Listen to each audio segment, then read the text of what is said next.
Welcome to another Serenity Spotlight brought to you by Serenity Care Providers, celebrating 10 years with a spotlight focus on a local nonprofit making a difference in our communities. Today's episode, Serenity Care Providers founder Robin Cox talks with Shelley Thomas and her work with the Biscuit Ministry, feeding local homeless women one biscuit at a time. Listen and be encouraged as Robin and Rick talk with Shelley about the Biscuit Ministry and how we can all help feed local homeless women one biscuit at a time. Welcome in, ladies and gentlemen. Rick Godley here with another edition of the Serenity Spotlight. This is going to be Serenity Spotlight number 2, brought to you by Serenity Care Providers, founder, owner, CEO, Robin Cox, and came up with, by the way, for the 10th anniversary of a Serenity Spotlight, and put the spotlight on maybe those that are doing things that are not so much in the spotlight. If you would, why don't you tell people what is this all about? Well, for our 10th anniversary, I just wanted to highlight people in the community that were out there doing for others and just being hands and feet, getting it done, behind the scenes, not a big, conglomerate. But, yeah. Well, we're going to be talking with Shelley Thomas, the Biscuit Ministry. And Robin, you'll take it over, but when did you first find out about the Biscuit Ministry? In a conversation with you. You mentioned the Biscuit Ministry. What? That's the truth. Right. Yeah. All right. Okay, so let's follow this train of thought. Okay. What did you think when I tried to describe to you what it is that actually goes on? I was just like, wait, what? Right. Wait, right. I don't understand. Wait, tell me again. Right. Everything, because my brain has to process all this information. And I it was just like, wait a minute. I don't want to spoil anything, but wait a minute. Sure, let's find out. So you decided to bring Shelley in. Absolutely, So yeah.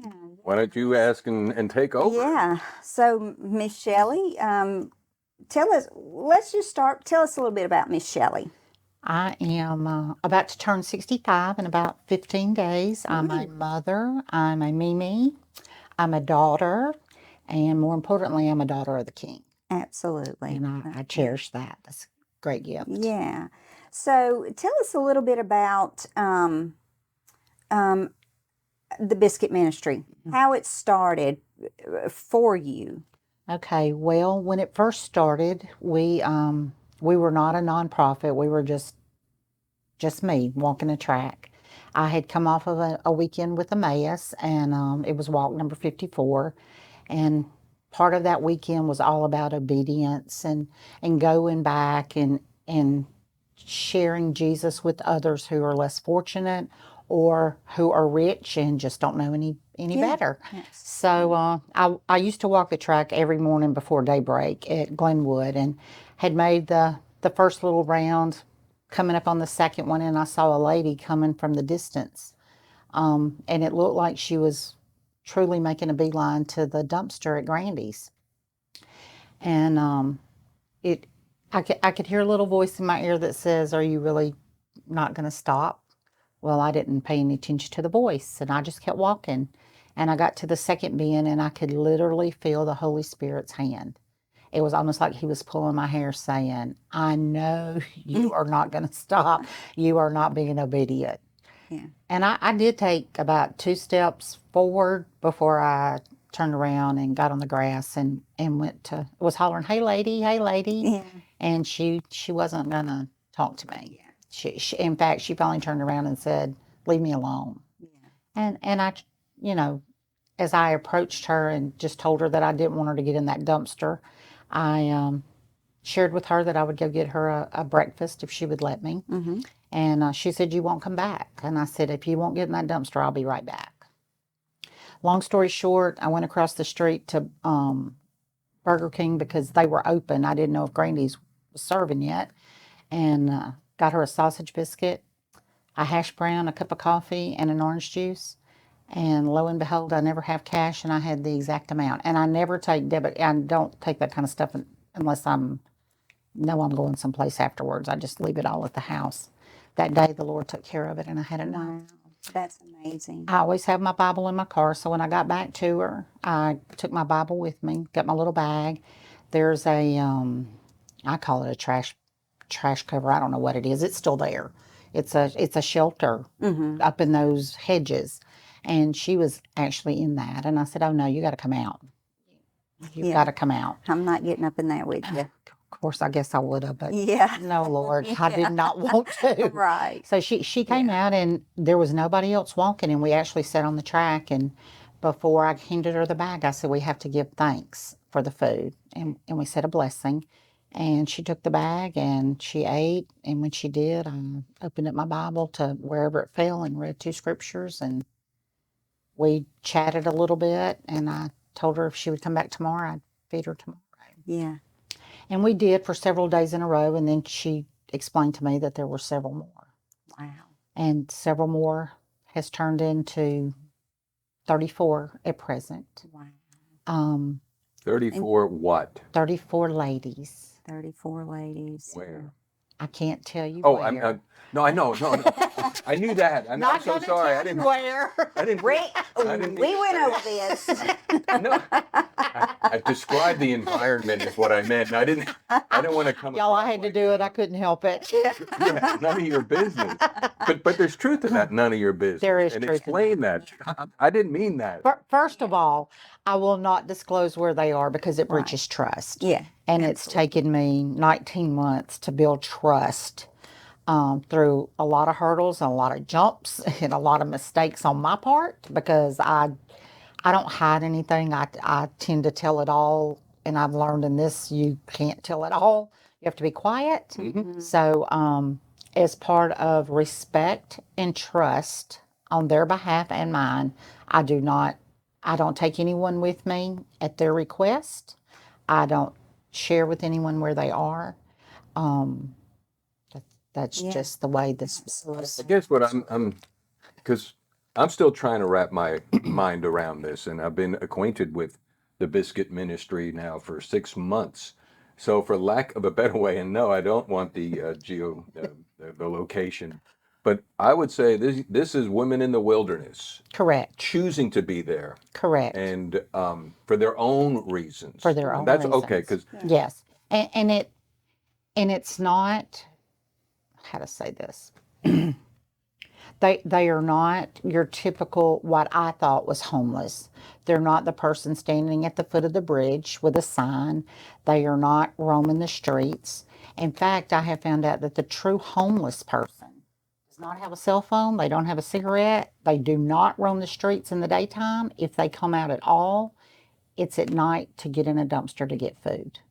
They don't want to be bothered, and they don't want to bother anyone. Yeah. Which is sad. It's sad to me. This whole thing was sad when it started, but now it's become like a blessing in itself. Yeah. At one point I had 44. We've got 10 ladies that have gone back with their families and gone home, which is a whole process in itself.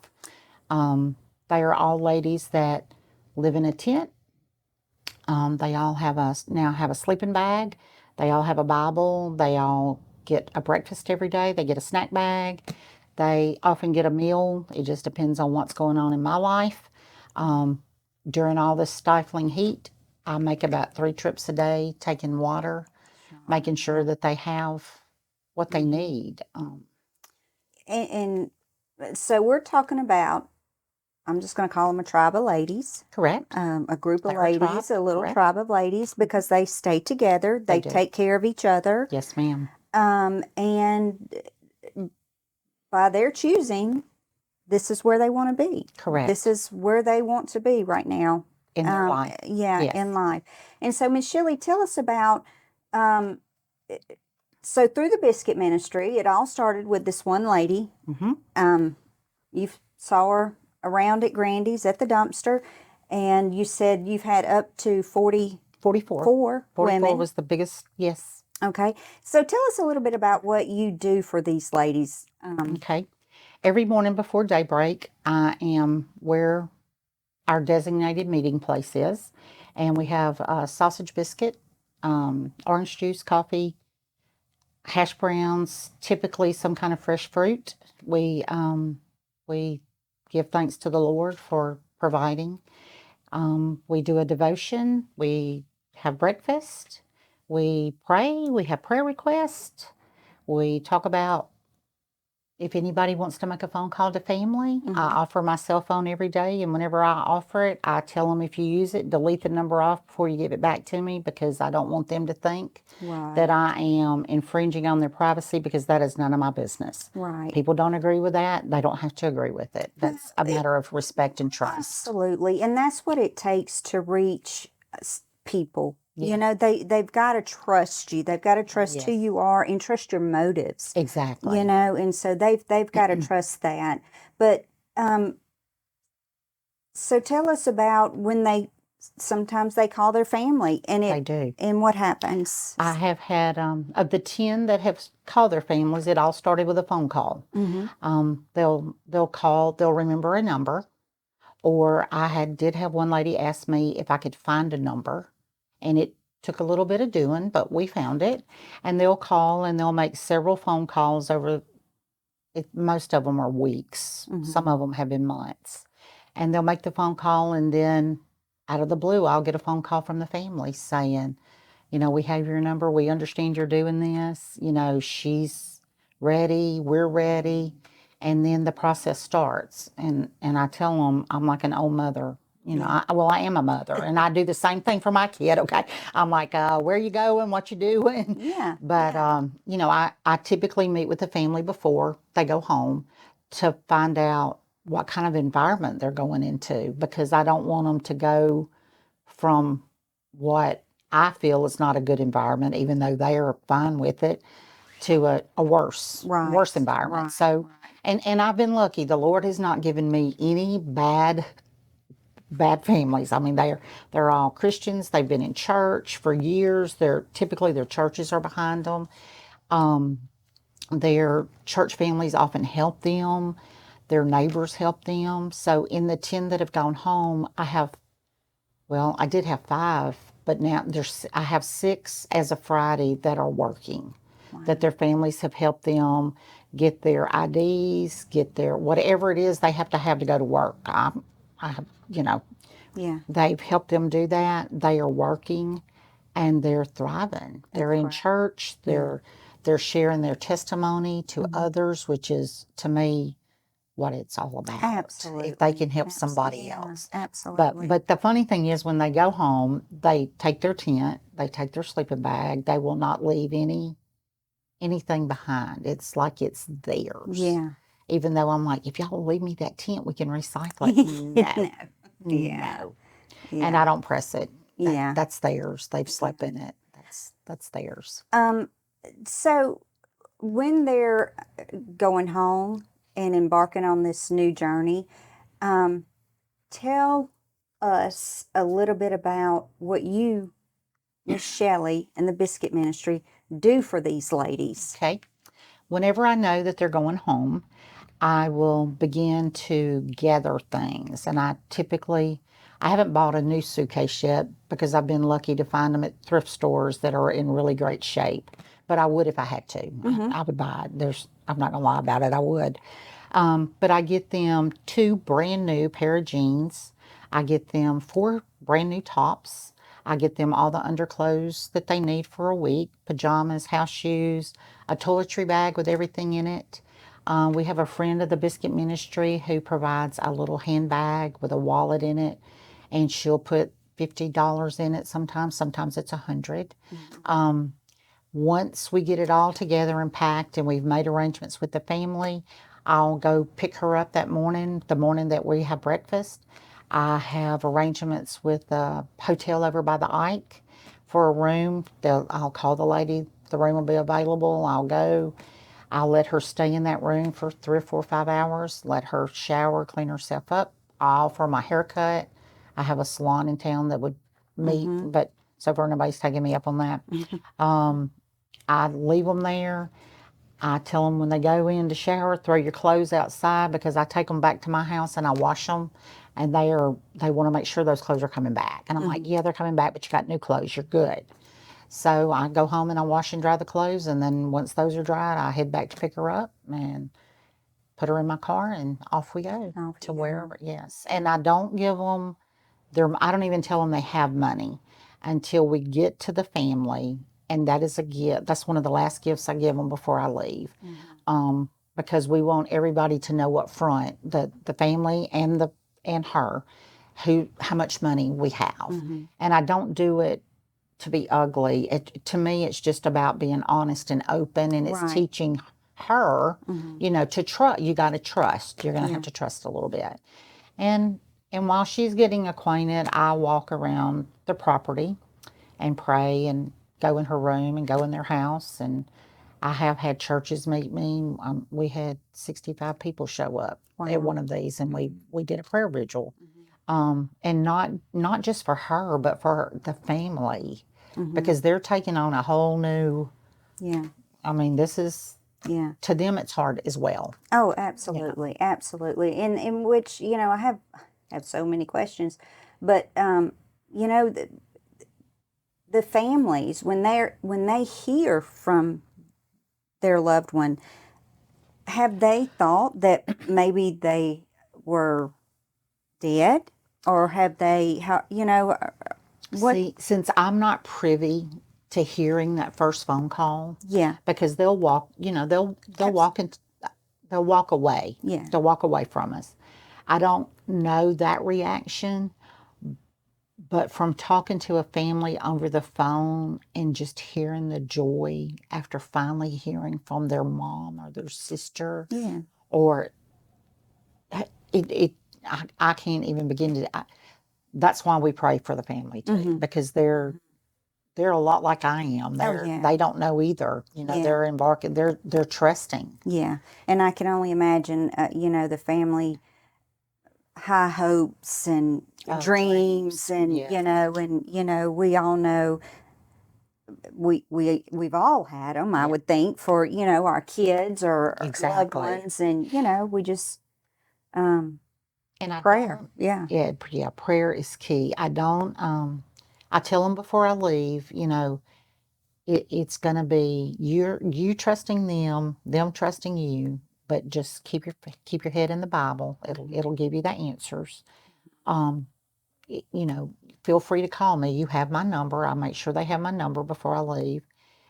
But if you call me to come get you, I will not come and get you to take you back. Yeah. I will come and get you to take you to get help, but I will never ever take you back. Okay. Well, that because I just can't. Yeah, absolutely. I understand that completely. Which so tell us. Okay, so you go every day. Every day you're bringing water. Every day. Sometimes three times a day. 10 cases at a whack. Wow. Yep. You're they have a meal. Yep. At least one meal a day. At least one. But you don't stop there, because they have a snack. They have a snack bag. You wash their clothes. You bring their stuff home and every wash week. Them. Yeah. I've gone from 2 loads to 30 doing loads. some laundry there, washing Literally. clothes, and getting them back out there. So you're being the hands and feet. You're doing all of it, because you can't take anyone with you to help Miss Right. Shelley, because you don't want to break that trust. Without telling us too much, or any details about the ladies, can you give us a little bit of what goes on within their tribe? And I guess what I'm trying to say is, I know from talking with you that these ladies come from all walks of life, all ages, and what some people would think, a woman choosing to be homeless, she's on drugs, she's running from the law, something, that's not the case. No. That's not the case. I've got, actually, I only thought I had one veteran. I have 2, who apparently was a medic or some kind of, she's been in the trenches in the fields, I can tell you that, because she knows how to do blood pressures without a cuff and a stethoscope. She is very, very smart. I have and there's 2 of them. I have another one that this lady at some point in her life did some kind of accounting she's just, it will blow you away. I do numbers. She blows me away. Okay. They are smart. They have just, life was not kind to them. When you have a veteran, my daddy is a veteran and he's a very proud paratrooper, 101st Airborne. He can tell you things, he would go back and do it again. The veteran that I have, she doesn't, all she'll say is, life was not kind to me outside. I'm doing what I'm supposed to do. I'm taking care of people. And she does. Yeah. She does. Yeah. And that's why I know if I could ever get them home, they will be successful with the right people helping them. Yeah. And that's why I'm so weird about their families. Yeah. In fact, I had a son say, she doesn't belong to you. And I said, well, no, she doesn't belong to me, but I can't send her where I know she's going to fail. I can't, where she won't be loved. Because right now she is being loved a little bit. Yeah. She's being shown grace. She's learned respect. When I first started going, they would fight. They would fight over a biscuit, a shoe, whatever. They now take care of one another. They pray for others. They understand what it is to hurt, to pray about it and get that hurt through. And to me, that's awesome. That's worth every sausage biscuit I could ever take. So you got a church in the wilderness going. I do. Yeah. Or you And don't, didn't but I mean, realize they it. do. They do. I don't. God does. Yeah. Touch on resources. Because that's part of the focus of the Serenity Spotlight It is, yeah. and correct me if I'm wrong, but I would call you a palms up ministry. It's not like you're asking. It's like when you get, your hand always stays open, the palm stays up, meaning 100% goes into the provisions for this. And I love the word tribe. Well, and that's what we say. It takes a lot for this tribe. And Rick, you're so right. I don't, whenever I got into this, I was told by several people, become a nonprofit and we will back you up. We will give you money. Well, people don't tell the truth.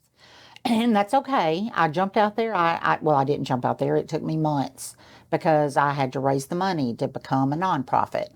And I didn't want to be using money that I could be feeding them with. So it was just a very delicate thing for me. I was like, I'm not going to take this money and use this because I could be feeding them. So long story short, we did become a nonprofit. I have tried fundraisers. I'm horrible at asking people. I'm horrible at it. Okay. But God's grace, once again, He has provided. I've never gone a day that we didn't have a biscuit, even if I'm in there at 3 o'clock in the morning making them. I don't care. We get it done. I've never not been able to provide them snacks. A local church this past weekend out in Calhoun did a water drive where they collected cases of water and did it like in a 4-hour span, and they put a donation jar out. I would have never, my brain would have never thought of that, okay? Yeah. And they did really well. I mean, we had a guy come through, and I was not there. I was hauling water.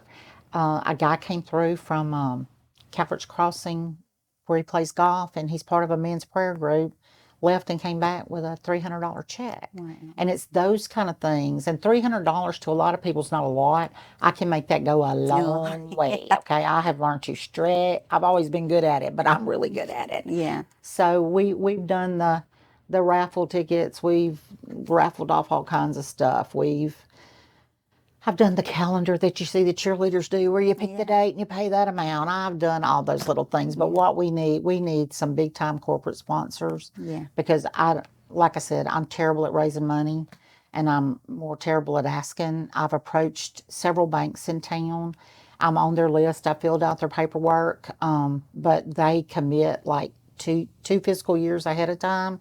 So mine won't even come up for consideration until one will come up this August, one won't come up until the following January, and then it'll be 2 more years. So I'm like, oh my, I just don't know if I can. If I may interject too, I mean, the banks is an excellent approach, and that they could take advantage of that nonprofit status. But I would dare say, and you brought up the word kingdom, that the churches have an organic ministry they could sow into. And I would think you get some. I get a maybe couple. not all, but you're grateful for what you get. Yeah. How can a organism, church, or a business, or an individual who's watching this help you? Help them. You can help, number one, by prayer. That's key. Number two, we have a Venmo, a Cash App, and a Zelle. You can call me. I'm sure Rick will put it up. You can call me. I will tell you where you can mail a check. It's deductible because we are a 501c3 nonprofit. Why do we always say that? I mean, in my mind, it's like, if I give $100, didn't say I would, but if I did, I know that money's going to feed a person, as opposed And to it me shouldn't getting a matter. tax deduction. The Right. primary thing is you're feeding somebody, Right. and oh, by the way, you can Yeah. get it if that's what's important. And seeing Rick, I had never thought about that because to me, when we put money in a church plate or we tithe, which is biblically correct, we don't know where that money's going. We Right. just do it out of faith. Yeah. And I can promise you there's no money left sitting in a checking account anywhere with us. It comes in and it goes to them. That's it goes to in food and laundry detergent and whatever. If somebody needs antibiotics, Yeah. whatever it is we need that I can't get somebody to donate, then that's what we use it for. I mean, it's just Well, in addition to donations, you also have these yes, and I'm so glad because I didn't bring mine today. Yep, cookbooks. we have two of them. The Biscuit Ministry, yeah. This one right Feeding- here was yeah. our first one. Feeding homeless ladies one biscuit at a time. I love it. Yeah. And it's packed with lots of local chefs. It's a good cookbook. My mother collects cookbooks. This has become one of her favorites. This one is put together by all men, and it is a hilarious read because the printers did not change anything, and it's exactly how a man, excuse me, Rick, cooks. Okay, and it's from guys in Alabama. I mean, I have a friend in Alabama. Her son-in-law got on board, and he solicited his friends, and some of it is hilarious. But these are available. We don't have a whole lot left, but we got quite a few. We actually used this cookbook to raise the money to become a nonprofit, and we did. We raised enough to do that, and then what was left, we have used to feed the ladies. So yes. In a simple way that I saw in the back of your brochure, which, by the way, if you want to pick up brochures, get in touch with Shelley, and you can put these brochures in the back of wherever you go to church, Yes. or work. Or come by here, and we've got a few here. But you have an Amazon wish list. Yes, we do. That seems to be a simple way that folks, we're in 2023, get on Amazon, dial you up. What items are on that wish list? There are everything from Tide Pods to wash their clothes to snacks that we put in their snack bags, dental floss, socks, hats, gloves, and it changes, periodically. Trash bags. I will say this, they are one of the most, I look at the foot of the Louisville Bridge, okay, and I see trash, okay. Whenever I go every morning, trash is in trash bags. It's ready to be put in my car, and I've never been out there yet where there's trash bags, where there's trash. Never. It's it's a home. It's like you would keep your home. You would keep it clean and not have trash. Yeah. And I haul it off twice a day. Yeah. I do what I have to do. So yes, our Amazon wish list is awesome. Trash bags are also on there. Gallon Ziploc bags are on there. That's what we pack their snacks in.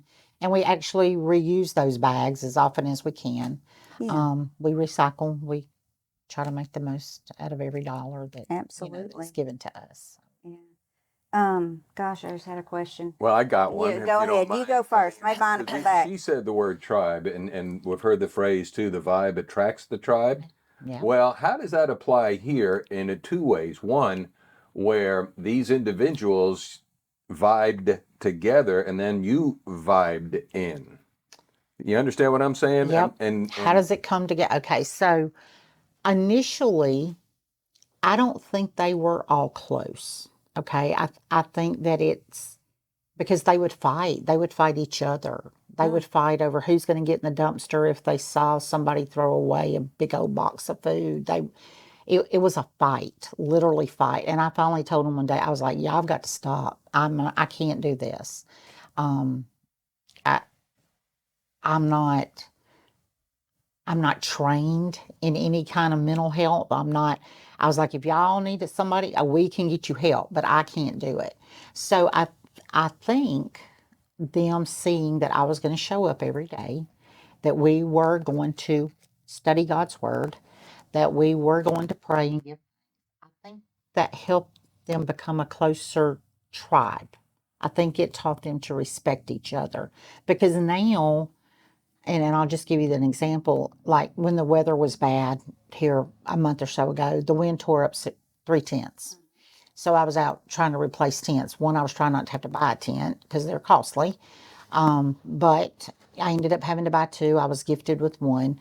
And when I took them out there to set them up that day, they had already had that old tent bagged up and all of the ladies' belongings in somebody else's tent. And that would have never, ever happened because they wouldn't have trusted that somebody wasn't going to take their stuff. They just don't. And then for me, I didn't really give them a choice, okay, because God was pulling at me to be obedient. And to me, it was my job, and it was on my heart to do what the Lord was calling me to do, and the Lord was calling me to feed them. Now, my family had a really hard time with that. I have two sons, and they were like, "No, you gotta take a gun. You can't." I heard it. It was like, I have a tracker on my phone. They track me. I was like, "Now the tracker's off," because if they ever picked up my phone and they saw that, Yeah. and they clicked that little blue button, then they're going to know somebody's watching me. I was like, "No, it's off." Yeah. So now I don't even turn the tracker on, kids. Yeah. So I think we've become each other's tribe. Does that make sense? Sure. We've become. yeah. They trust Yeah, you. you were the additive of Yeah. the salt. Yeah. Yeah. Yeah. Yeah. And that's why, they trust you. I'm not going to ask you where they are. It's not my business. No one else needs to ask me where they are. It's not your business. Thank you. What inspires me is that you're doing this. You are out there. You're doing this. That's what we're all called.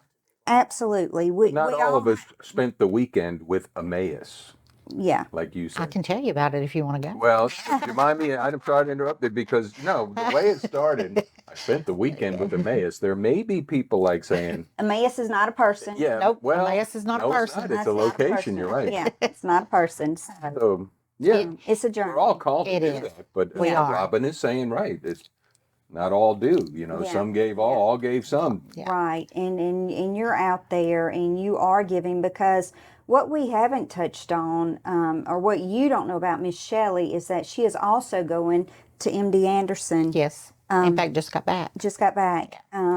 So she's got her own life stuff happening. Yep. And so, I'm not laughing. I'm like, Yeah, you are.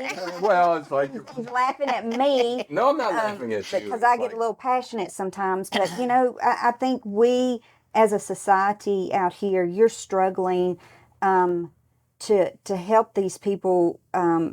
And what you need us to do is give a little money, True. buy some water, buy some Tide Pods, bags, something. Tide Pods. People, come on, Help. we need some.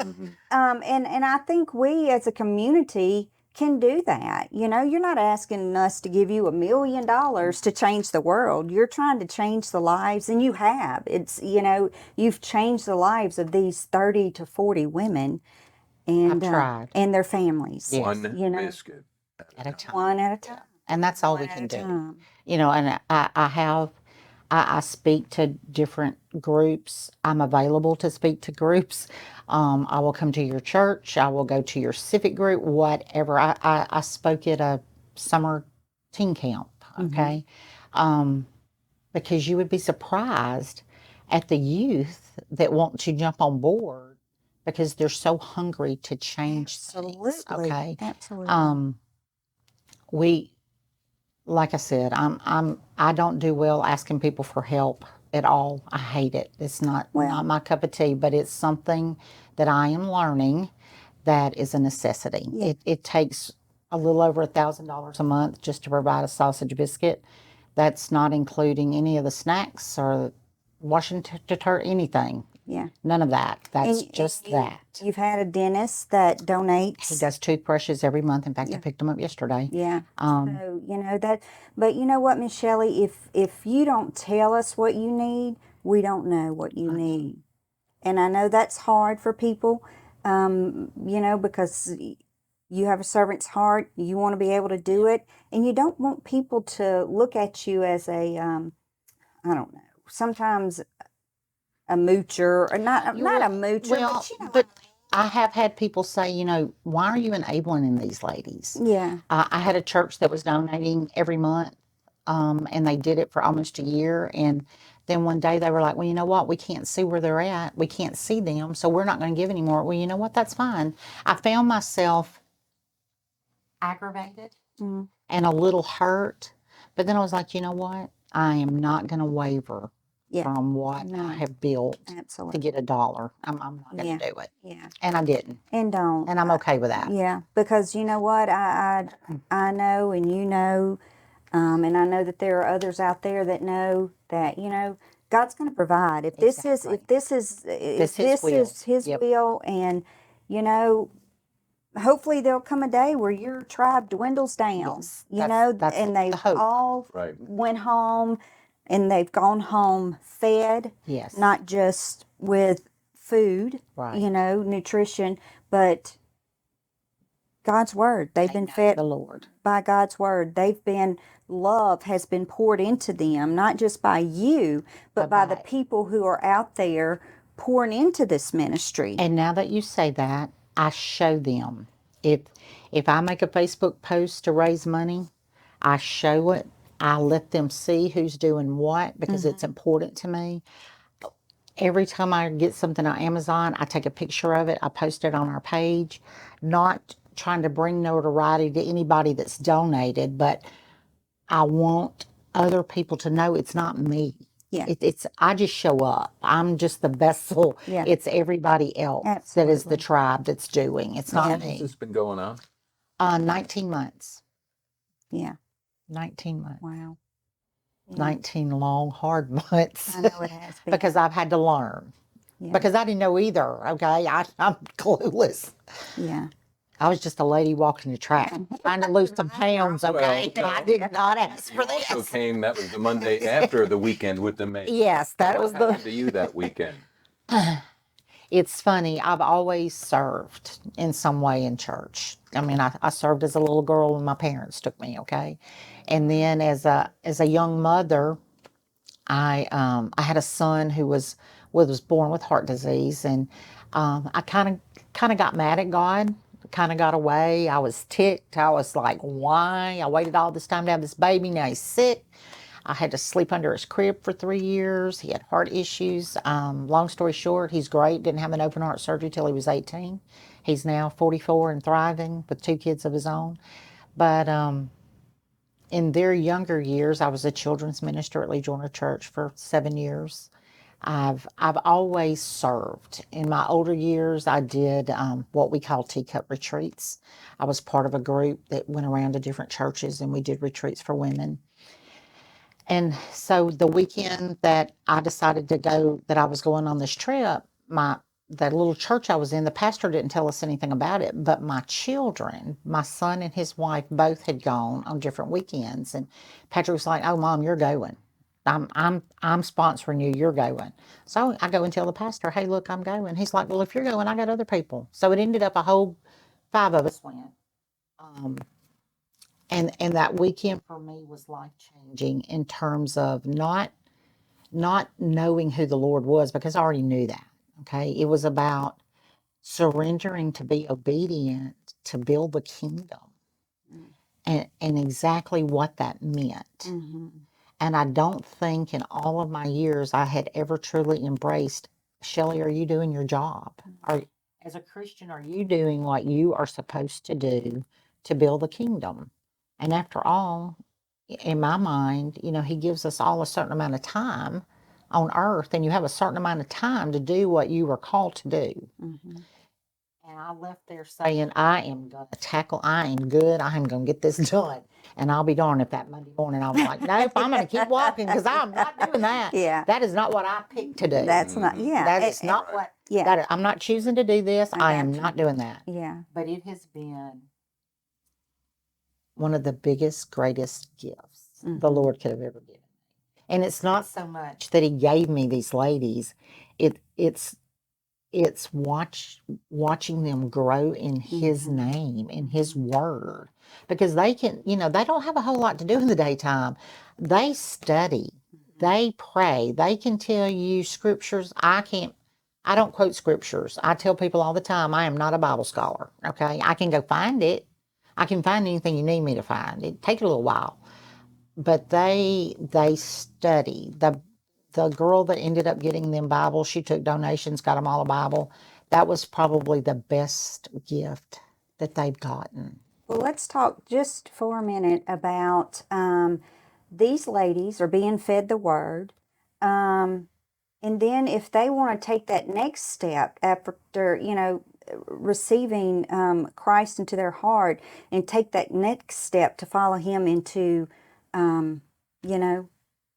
being obedient. Yep. I have baptized 10. Back a few months ago, I was approached by a little church in Chatham who they've been great. They support every single thing. Their kids' Bible school takes up stuff. Whatever they can do for the Biscuit ministry as a little church, they do. It's awesome to watch that little church do so much. But the pastor there, her name is Layla Ball. Layla called me one day and she said, I have a proposition for you. And I was like, what's that? And she's like, I think you really need to become a minister of missions. And I started laughing. I said, oh, no. Much like I did on that first walk. No, I'm not doing that. She's like, Shelley, they're talking to you about baptism. She said, you don't have to do this to baptize anybody. You can go baptize them, but I know you and I know you won't. I'm like, I know. That's not no. I can feed 100, but no. She's like, they're wanting to do communion. I said, well, they're going to have to wait because I can't do that. I'm not qualified to do that. She said, but you are. So after much prayer, and it wasn't a quick process, after many, many prayers, lots of soul searching, I took her up on her offer. Their church ordained me under their umbrella. We filed the paperwork, and I have baptized 10, and we have once a month, sometimes twice. That's awesome. We've had a couple of foot washings. We showed up out there one morning when they had begun to actually pray for an Emmaus. And not to give away too much with Emmaus, but when you go, there's always a huge cross, and you either identify with it or you don't. To me, it was very moving. It's set on a lake setting, and it was just a place where I felt close to the Lord. So I go out there, I reckon I can see from my headlights. I'm like, what is that? And it was a cross made out of sticks. Wow. And they had taken a vine to entwine it to make the cross. Wow. And I thought, well, it's propped up against the tree. No, it was not propped up against a tree. It was a hole. It was in the ground. And there was a stump that was the perfect place to sit and pray at the foot of the cross. Wow. And there have been lots of days when something would be bothering one of them, and we would talk about laying it at the foot of the cross, and they all have notebooks and paper, and you would go and there it would be, laying at the foot of the cross. Yeah. So wow. Yeah, we're a little bit more than just feeding a biscuit. Absolutely. We try to do a little bit. It has turned into one. Yes, that it has. And you're just this is what I'm searching the community for. People who are out there, making a difference and aren't getting the big, which Serenity doesn't have a big spotlight to shine either, but we're doing what we can. You did great. Very great. But just we just want to help you get the word out there, because I know I have friends who have kind, giving hearts, and they don't need to know all the details. It's not for us to know all the details. Like you said, we give money to church. We do. We don't know where that money's going. And when you read the Bible, we didn't always know what Jesus was going to do next, and neither did those disciples. They had no clue. And, They were at his mercy and they did it. and Okay. he didn't go and choose the well dressed, nice, the well educated. I'm sorry, I don't mean. We are called to be the hands and feet to everybody. It's not our job to judge others. We are to love. We are. And we are to show Christ's love to others. And I pray that that's what they see. Yeah. If they don't see anything else, I want them to know that not just me. It's not just me that loves them. It's all of you. It's everybody that's ever given a penny. It's anybody that's ever seen anything off that Amazon list. It's right now, I have a lady, I don't even know this lady. She contacted me on Facebook and she's like, hey, look, I sell Pampered Chef. Yeah. And she said, we can do a fundraiser. I'm like, well, knock yourself out. Go for it. Well, long story short, I think she's raised roughly at $300. It's 30% of whatever the set. And I was like, to a lot of people, that's not a lot of money. Yeah. To us, it makes a big difference. Oh, yeah. Because we don't have a certain amount of money that's coming in every month that we can earmark for this or earmark for that. We are budget day to day. Whatever we get, that's what we got to do. Yeah. That's what we do. I think there's a line, give us this day our daily bread. Our daily, and again, I could be wrong on that. You got it right. Well, and I've often told my kids and told others, I know there's a scripture in the Bible, and I can't quote it word for word, but it says something to the effect of,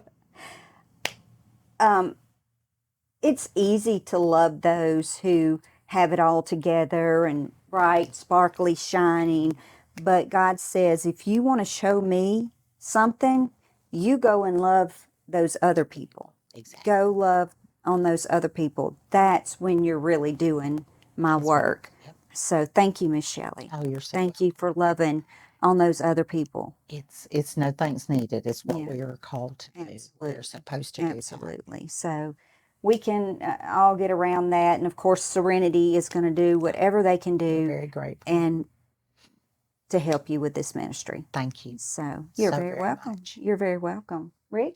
You want more information? She's online at the Biscuit Ministry, which is the Biscuit Ministry, feeding homeless women one biscuit at a time.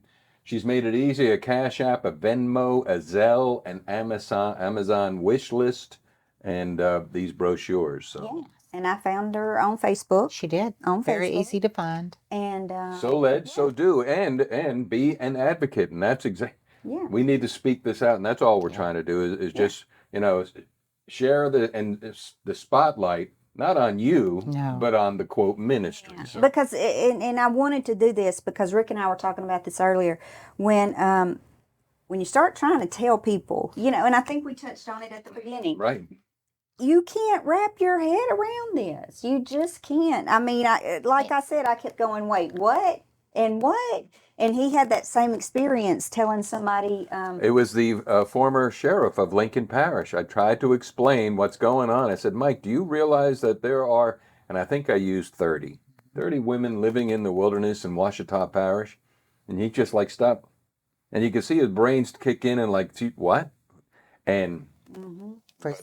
Yeah. Well, it's funny that we've gone there. Two Saturdays ago, I was asked to come speak to a little church in Calhoun, their women's ministry. Well, it ended up and that place was packed.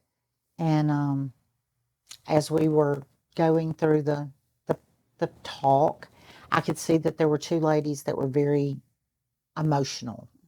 And I was like, oh, something is really hitting home with them. Well, one of the ladies had been homeless and was just newly into a home with the other lady in 2 weeks. Wow. And then I find out, I go to pick up water from this little church, and there's a man walking down the road. And I'm like, oh my gosh, that man's, how you just know.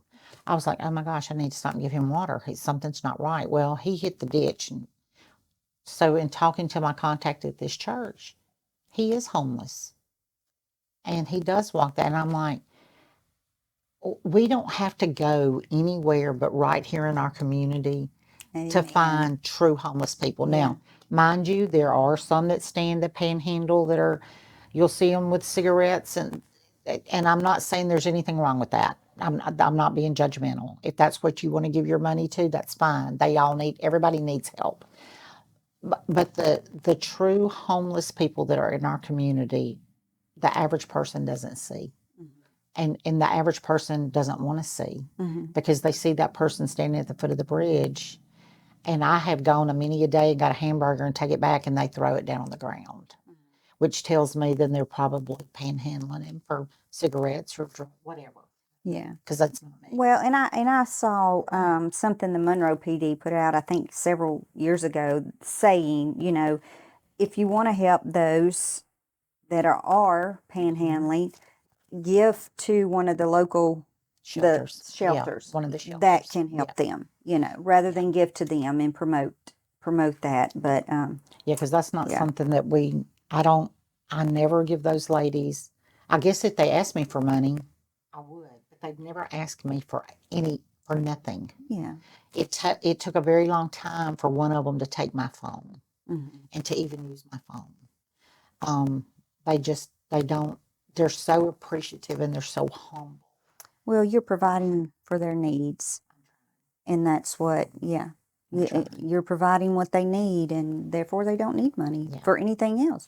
Well, and that's what some people have an issue with. They feel like that I am just making it where they don't have to do any better. And I'm like, well, you know, if that comes down to meaning I'm either going to take a sausage biscuit or I'm not, I'm going to go take a biscuit every day, and then I'm just going to be wrong. Yeah. And I'm okay with that. Well, who's to say they don't have it figured out, living out in the forest with nature, and, you know, who's to say they're much just not better. the smart ones, you know? Here we are in the rat Dogma, race. doctrine, denominations get in the way of Yes, actually helping. So. Yeah. they do. Yeah. Well, we certainly appreciate everything you're doing. Thank you. And thank you for having me. I appreciate it. Absolutely. Absolutely.